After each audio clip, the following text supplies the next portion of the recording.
If you have any kind of square, it's good to check them out for reference every now and then. This is a way to calibrate your square. As long as you know that your planer is perpendicular to the bottom and the side, then you can check to make sure that your square is a perfect 90 degree, which is the bottom surface is perpendicular to the side surface. And I think that this is an excellent way to check to make sure that your square is still registering 90 degrees. They take a lot of abuse in the shop, and I know I've dropped mine several times. You hate doing that, but it happens.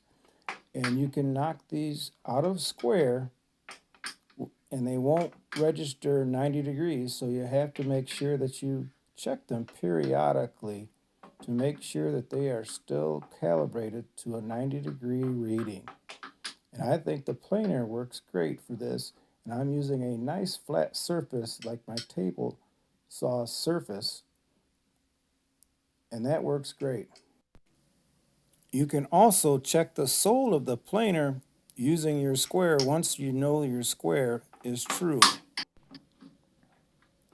I like to check the blades on my squares to make sure that there are no nicks or dings or raised metal that will throw off my readings when I'm checking my project.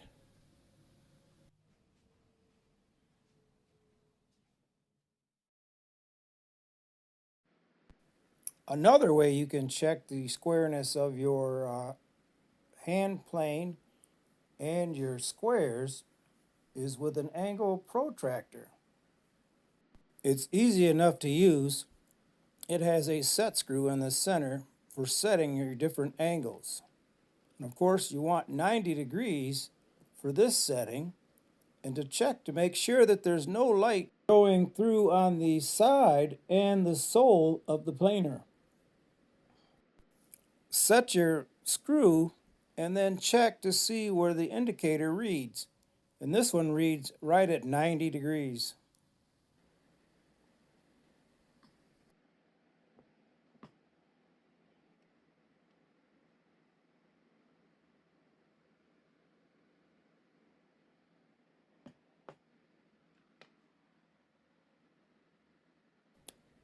You can do the same thing with your squares.